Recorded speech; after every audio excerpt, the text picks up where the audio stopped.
So this one was a difficult watch.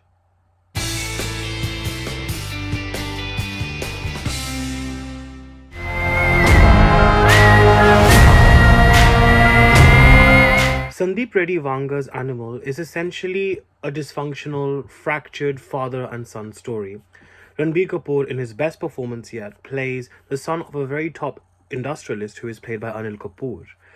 Deprived of his father's love for many years, uh, as he grows up, the son becomes consumed with vengeance, anger, misogyny, and everything in the mix. Essentially, this is one movie where one cannot really bracket whether it's just a crime film, whether it's an action thriller. There's so many different strands, and it's such a melting pot of different styles where you can only just call it animal, and that is really the best way to describe the film. Of course, there's the gangster angle that we see, the whole amazing sequence of the Arjun Veli song, which was absolutely gobsmacking to watch.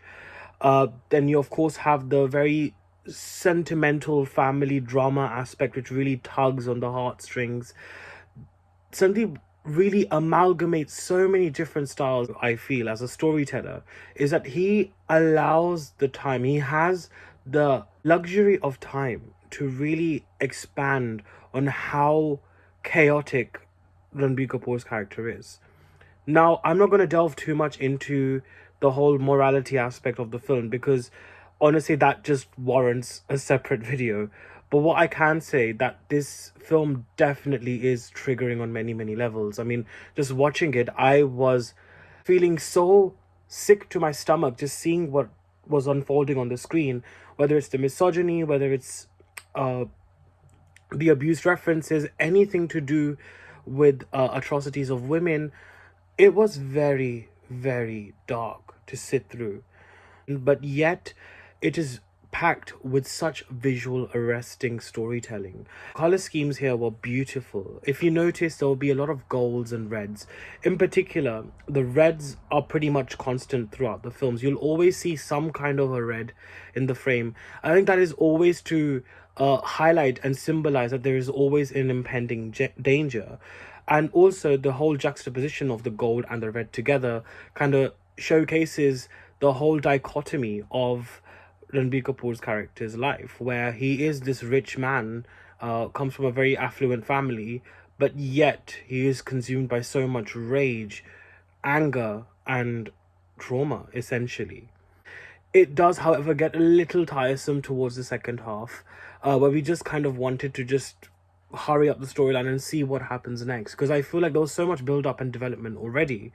So I think for me, the length was definitely a bit of an issue. I also feel that the screenplay, because again it is developed so much, it does also result in it being a bit slow paced. Whereas I think with Kabir Singh, perhaps it was a bit more choppy. It was a lot faster. The camera shots are beautiful. The cinematography is stunning. The background music is absolutely gorgeous. It really entices the viewer. So much so that it almost feels as if that you are a part of the action. And you could literally, sitting in that cinema hall, I could hear the surround system literally buzz and then the crowds cheering. It was definitely a very wonderful moment as a cinema goer. I ended up hating Ranbir Kapoor's character so much, and that goes to show what a brilliant performer he really is. And when I say he owns that role, I think he literally hits the ball out of the stadium. Ranbir has given it his absolute everything. Quite literally. I mean, if you see certain sequences, you'll be shocked to see, oh my god, did he just do that? And I think there's a sense of unpredictability in every aspect that he brings.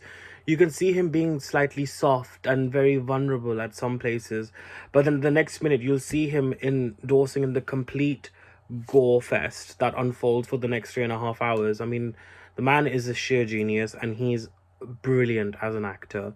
Rashmika Mandanna is also very strong. I would definitely say for me this is one of her career's best performances.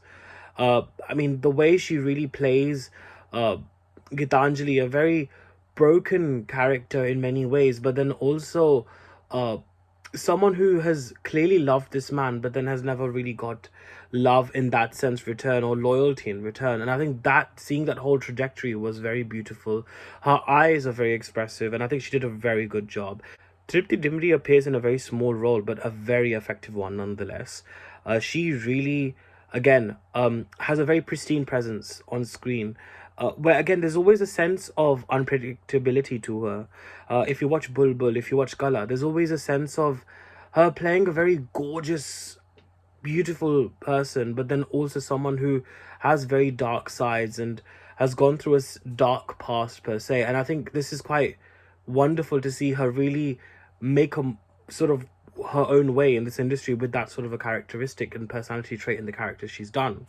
Anil Kapoor, as Balbir, the father of Ranbir Kapoor, is also equally exceptional on screen. There is a sense of anger that one feels. I remember feeling like this when I watched him in Dil Dharakne Do. But here, everything is so internalized that even his anger, when he shouts and screams, it suddenly bursts out because there's so much internal uh, entrapment that he has because of the of the stereotypical idea of him being the man and the breadwinner. It was absolutely incredible to watch him. Of course, Bobby Deol, oh my goodness. I mean, where to even begin with Bobby? This is definitely a comeback of sorts, and we've seen him play a villain before. I mean, it's definitely, he's no stranger to doing that. But the way he portrays this character, which is very different to what he's done before as well. His eyes do the talking, his body language does the talking, and the moment he steps on screen, you can almost feel an impending danger. And he manages to create a very menacing image to that character, which I think is exceptional. I think is definitely a highlight as well in his contemporary career for sure. Of course, it's definitely not an easy watch for many people, so viewer discretion is definitely advised. I would love to say that this product is very unique. We've not seen dark characters of this nature explored in such a level where this can literally become a character study. There's no protagonist or antagonist, it's all grey, it's all shades of darkness, and that is something which is really cool. It's almost as if Ariaster Cinema, American Psycho, and Kabir Singh had a product, it would perhaps look like Animal.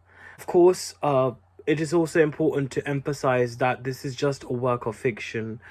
Anyone who ever finds this character or any of the contents within this charming or lovable, I would strongly advise them to really seek help and therapy, because it's not meant to be liked, it's not meant to be loved. But what we can definitely do is appreciate cinema and appreciate the fact that art has many purposes, and one of those purposes can also be to revolt. And this is arguably Hindi cinema's most revolting film, and they own every aspect of that. So, despite it being a difficult watch, I'm gonna go with 4 stars